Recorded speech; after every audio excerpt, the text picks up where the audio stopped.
A soft lullaby is playing in the background. The room is dimly lit, and we see a woman, Sultana, holding a newborn baby in her arms. Rahman, her husband, enters the room, smiling warmly at the sight of their son. How's our little Ibadat doing? He's perfect, alhamdulillah. Ibadat's peaceful face. Sultana gently lays him in the crib. Suddenly, the sound of a baby crying comes from the neighboring house. Looks like our neighbors had their baby too. Sultana nods, smiling. Yes, they named him Sifat. Sifat's family. Sifat, a quiet baby, is being fed by his mother. He eats peacefully, not fussing. In contrast, in Ibadat's house, Sultana is struggling to feed him.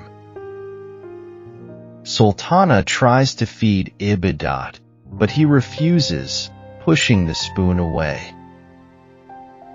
Come on, Ibadat, just one more bite, please. Ibadat's grandfather and grandmother watch from the couch, whispering to each other. Grandmother looks disapproving. Look at Sifat. He eats so well. It's because his mother is good at raising him. A good child comes from a good mother. Ibadat is always so difficult. Sultana overhears and looks down, feeling heartbroken. The children, Ibadat and Sifat, are now around 6 years old. Sifat is sitting quietly, playing with his toys. Ibadat is running around energetically, full of life, but clumsy.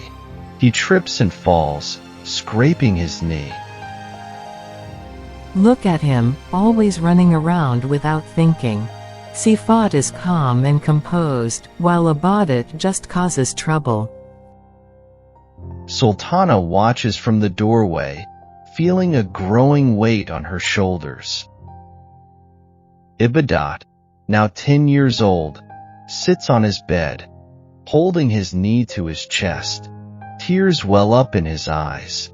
He overheard his grandparents comparing him to Sifat again earlier in the day. Why do they always compare me to Sifat? Am I not good enough?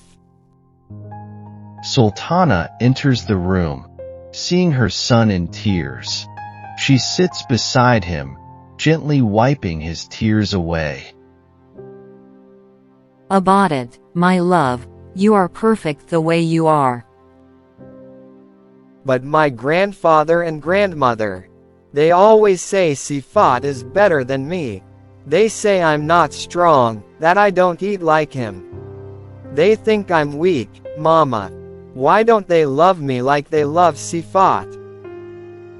Sultana hugs Ibadat tightly, tears filling her own eyes. She doesn't know how to shield him from these hurtful comparisons. Ibadat's health has worsened. He is sitting with his father, Rahman, in the doctor's office. The doctor, after a few tests, observes Ibadat's emotional state. Ibadat's physical health is fine. What concerns me is his mental well-being. He seems to be under a lot of emotional stress.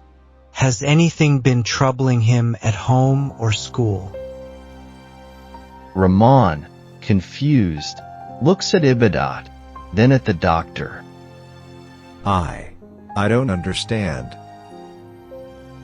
The doctor leans forward, speaking softly.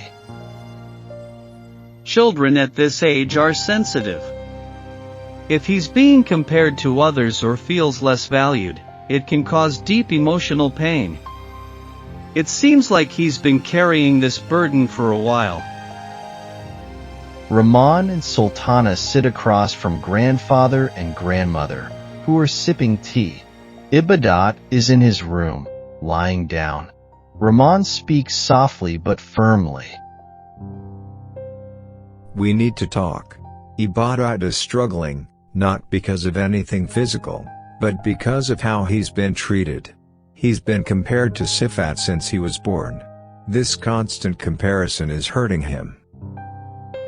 Grandfather and grandmother look at each other, surprised.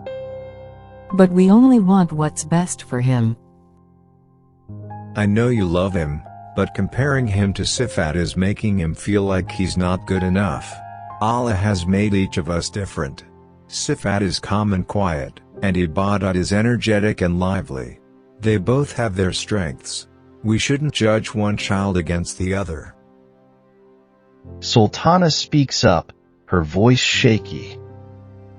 He's just a child, and he's already carrying the weight of feeling less than. I feel it too. We can't keep doing this to him. We have to stop comparing him. There's a moment of silence. Grandfather and grandmother look down, realizing the truth in their words. We didn't mean to hurt him. We just thought we were pushing him to be better. The best way we can help him is by accepting him for who he is. He doesn't need to be Sifat. He needs to be Ibadat, the boy Allah made him to be. Ibadat is running around the playground, laughing with other children. Sifat is sitting under a tree, playing with his toy car. Rahman and Sultana watch from a distance. Grandfather and grandmother are also there, smiling as they observe Ibadat's happiness. He's so full of life, our Ibadat. Just like Rahman was at that age. Rahman smiles, hearing his mother's words. He walks over to Ibadat, crouching down to his level. You know, Ibadat, you're perfect just the way you are. Don't ever feel like you need to be anyone else. Allah has given you your own special light. Never forget that. Ibadat looks up at his father, smiling brightly. I won't, Baba. As the sun sets, Ibadat and Sifat are running through a field together, their laughter echoing in the distance. The sky, where the light of the setting sun creates a golden glow, symbolizing the beauty of individuality and acceptance. Each of us has our own journey, our own strengths, and our own light to shine. Don't dim your light by comparing it to others. You are perfect as you are, just as Allah intended. This story highlights the emotional impact of comparison within a family, showing how acceptance and love for a child's unique traits can heal and nurture them. It serves as a gentle reminder to stop comparing, both as parents and as individuals.